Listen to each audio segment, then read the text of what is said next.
దాదాపు ఎమ్మెల్యేగా 10 సంవత్సరాల అనుభవం, ముఖ్యమంత్రిగా 5 సంవత్సరాల అనుభవం, ఎంపీగా 5 సంవత్సరాల అనుభవం ఉన్నటువంటి ఏదైతే వైఎస్ఆర్సీపీ పార్టీ అధ్యక్షుడైనటువంటి జగన్మోహన్ రెడ్డి గారు అటు ఆగస్టు 15 కానీ ఇటు గణతంత్ర దినోత్సవ వేడుకల్లో కానీ రెండిట్లో పాల్గొనకపోవడం అసలు ఎలా చూడాలంటారు దాన్ని? అసలుకి ఆయనకి ఏదో ప్రాబ్లమ్స్ ఉన్నాయి, దానికి పెద్ద మీరు ఎందుకు దానికి ఇంపార్టెంట్ ఇస్తున్నారు? ప్రాబ్లమ్స్ ఏమనుకోవాలంటారు? ఏయో ఉంటాయి, ఏదో లండన్లో మందులు అయిపోవటం, లేకపోతే మరి విజయసాయిరెడ్డి హెడ్ స్ట్రోక్ ఏవో ఉంటాయి. ఆయనకి అవి ఇంపార్టెంట్ కానీ మీరు అన్నట్టుగా వాటికి పెద్ద ఇంపార్టెంట్ ఎందుకు ఇవ్వాలి? మేము నా ఇల్లునే చక్కదిద్దుకోవాలి కానీ ఈ జెండాలు ఇవన్నీ సెకండరీ. నాకు ఫస్ట్ నా ప్రయారిటీ ఏంటి, నేనేంటి అనేది చూసుకుంటాం కానీ ఈ జెండాలు ఇవన్నీ కూడా కార్యకర్తలకి నాయకులకి వాళ్ళు ఉన్నారు, వాళ్ళు చేసుకుంటారు కానీ నాకేం అవసరం? మాజీ ముఖ్యమంత్రి కదండి జగన్మోహన్ రెడ్డి. సో వాట్ అయితే ఏంటి? నా ప్రాబ్లం నేను చేస్తుంటే మధ్య మీ గోల్ ఏందండి బాబు? మా వాళ్ళు ఉన్నారుగా, ఇప్పుడు తాడపల్లి ఆఫీస్లో జెండా ఫ్లాగ్ చేశారుగా, మాజీ ముఖ్యమంత్రిగా ఆయన పాల్గొనాలి కదా, పార్టీ అధ్యక్షుడు కూడా అయినా పాల్గొనాలి కదా. అయ్యో రామా, నేను అదే చెప్తుంది. నా గోళ నేనున్నాను, నాకు నా బదులు వాళ్ళు చేస్తున్నారు కదా, ఇంకేంటి మీ ప్రాబ్లం ఏంటి? మరి దానికి రాని వ్యక్తి మరి నిన్న కూటమికి సంబంధించిన ఒక ఎమ్మెల్యే గురించి ఒక వీడియో కాల్ వ్యవహారం బయటికి రాగానే బయటకు వచ్చి వాడెవడో ఎమ్మెల్యే అంట, ఇదేం పోయే కాలం అంటూ మాట్లాడుతున్నారు కదా. మరి దానికి ఏం చెప్తారు? మరి ఆ రోజు రాని వ్యక్తి ఈ రోజు సమయం దొరికిందనుకోవాలంటారా? మరి మళ్ళీ చెప్పారు మీరు, మాకు ఏది ప్రయారిటీ అది పట్టుకుంటాం కానీ అది కాదు ముఖ్యం, మాకు ఇది ప్రయారిటీ. తీసుకొని తిరిగేది అదేందండి మీరు అట్ట మాట్లాడతారు? అసలు ఆ శ్రీధర్ అనే అతను ఎవరు? మా దగ్గర నుంచి వెళ్ళినాడు కదా, మీకు తెలుసా మీకు తెలుసా? అంతకుముందు వైసీపీలోనే వార్డు గ్రామ ప్రెసిడెంట్ని చేసుకొచ్చాడు. అది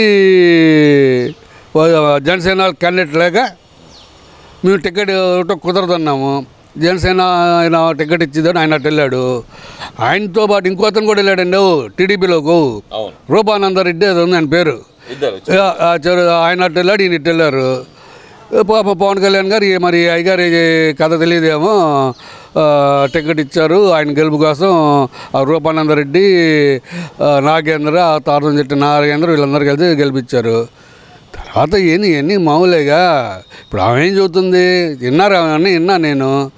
ఇది ఏదో హానీ ట్రాప్ అంట చూడండి, అది ఇటువంటి కక్కుర్తి కమాండాలు, మళ్ళా చెప్తున్నా, ఇటువంటి కక్కుర్తి కమాండాలు ఇంకా చాలా ఉన్నాయి, చాలా వస్తాయి. వైసీపీ వాళ్ళు చేసుకునేటప్పుడు ముందు వెనక ఆలోచించుకోమని కింద స్థాయి కార్యకర్తల ఆవేదన ఆక్రందన కూడా ఇదే. దాన్ని పట్టించుకోకుండా టీడీపీ అంతే, జనసేన అంటే రాబోయే రోజుల్లో భారీ మూల్యం చెల్లించుకుంటారు. ఇసుంటి చాలా జరుగుతాయి. చెప్పండి ఇంకేందో. అంటే ఇప్పుడు ప్రధానంగా చూస్తే కనుక మరి గతంలో చూసాము గోరంట్ల మాధవ్ కానీ మాధవ్ వ్యవహారం కానీ, లేదంటే కనుక అంబటి రాంబాబు గారి ఫోన్ కాల్ వ్యవహారం కానీ, లేదంటే అవంతి శ్రీనివాస్ గారి ఫోన్ కాల్ వ్యవహారం కానీ, దాన్ని పక్కన పెడితే కనుక అసలు వాళ్ళ ఎమ్మెల్సీ అనంతబాబు వీడియో కాల్ వ్యవహారం కానీ ఇవన్నీ అప్పుడు మాట్లాడిన జగన్మోహన్ రెడ్డికి మాత్రం ఈరోజు వాడేవాడో ఎమ్మెల్యే అంటూ మాట్లాడటాన్ని అసలు ఎలా చూడాలంటారు? ఏముంది మీరేదో కొత్తగా అనుకుంటున్నారు. అవన్నీ ఇప్పుడు గోరంట్ల మాధవ్, అంబటి రాంబాబు, ఇంకో సమ్ XYZలు ఇవన్నీ వాళ్ళకి ప్రయారిటీ కాదు కదా. అయ్యింది ఇప్పుడు దానివల్ల ఏమన్నా రాష్ట్ర అభివృద్ధి ఆగిపోయిందా? రాష్ట్ర అభివృద్ధి ఆగిపోయిందా? ఏమైనా ట్రైన్లు ఆగిపోయినాయా? ఏమైనా భూకంపం వచ్చిందా? ఏం రాలేదు కదా. వాళ్ళు ఏదో తొందరపడ్డాడు, ఆవేశపడ్డారు, ఏదో క్షణగానందం అయిపోయింది. ఈ శ్రీధర్ అది కాదు కదా, మా దగ్గర నుంచి వెళ్ళిన కమాండంలో కదా. మరి మా దగ్గర నుంచి వెళ్ళి మా వాడి మీద పోటీ చేసి గెలిస్తే మరి మాకు ఎక్కడో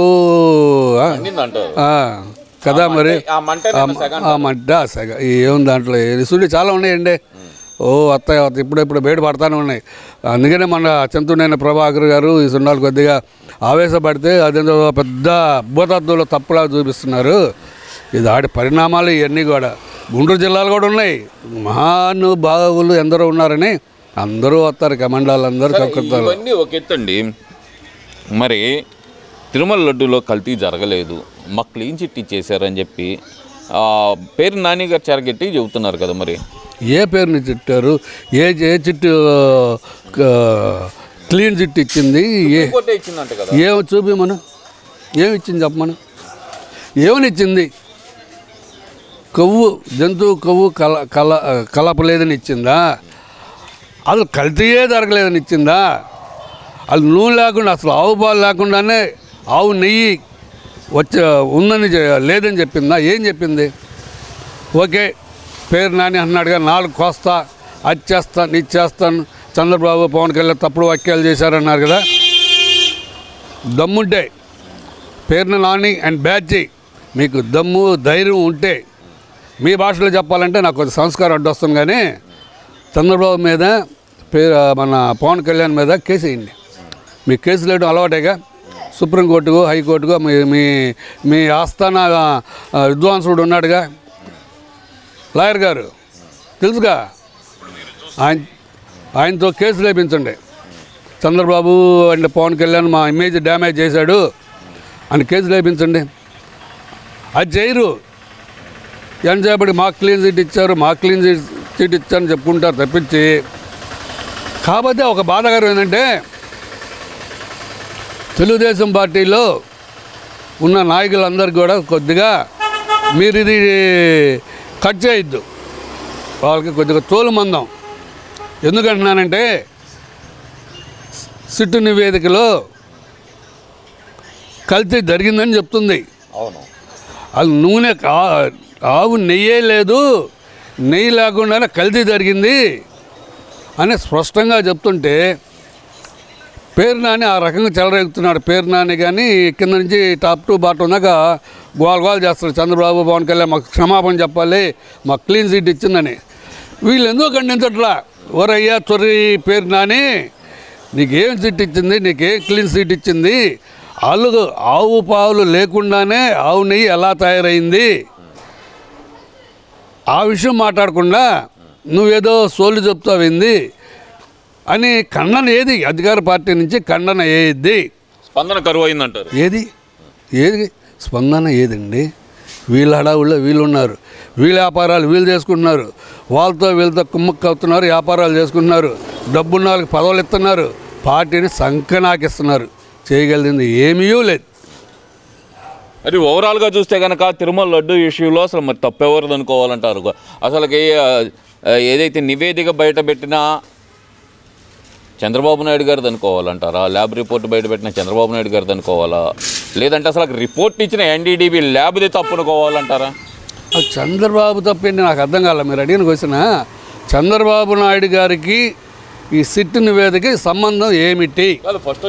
ఫస్ట్ అయితే ఏదైతే చెప్పారో జంతువు కొవ్వు కలిసింది, ఇది మా హిందువుల మనోభావాలు దెబ్బతీసే విషయం అని చెప్పి ఆయన ఏదో అంతర్గత మీటింగ్లో చెప్పినప్పుడు దాన్ని తప్పు పట్టాలంటారా? లేదా అంటే అసలు నేషనల్ డైరీ డెవలప్మెంట్ బోర్డు ఇచ్చిన నివేదికే తప్పు అనుకోవాలా? దాంట్లో అసలు నేషనల్ డెవలప్మెంట్ డైరీ బోర్డు ఇచ్చిన నివేదిక చదివారా మీరు?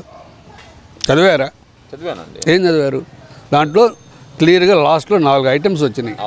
పలానా దాంట్లో కలవడానికి అవకాశం ఉంది అని.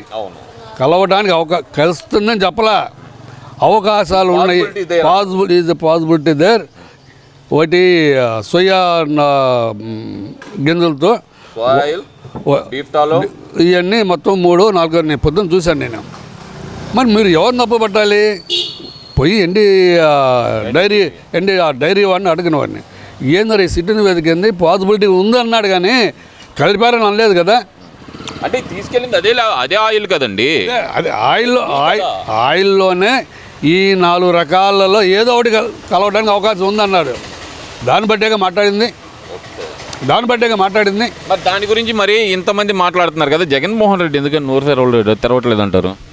నాకెందుకండి అది వాళ్ళు చూసుకుంటారు. సుబ్బారెడ్డి నాకేం సంబంధం? నువ్వు భలే, ఆ సుబ్బారెడ్డి ఎవరండి? అబ్బో మీరు భలే చెప్పారే, నాకెందుకు తెలిసిద్ది? నువ్వు భలే నువ్వు భలే వాళ్ళే. వాళ్ళిద్దరి గురించి అయితే అసలు ఏం గాలిజనారెడ్డి అంటే ఆయన గురించి ఆయన వాడు నాకు తెలియదు అంటే మేము నువ్వు భలేవారే తెలీదు. ఎప్పుడు దాకా ఆ విషయంలో నాకు తెలియదు, ఆ ఒక్క విషయంలోనే అలా మా సంబంధమే లేదు. మీరు ఎవరన్నా తీసుకొద్దాం నాకంటే కడతారు ఏంటండి?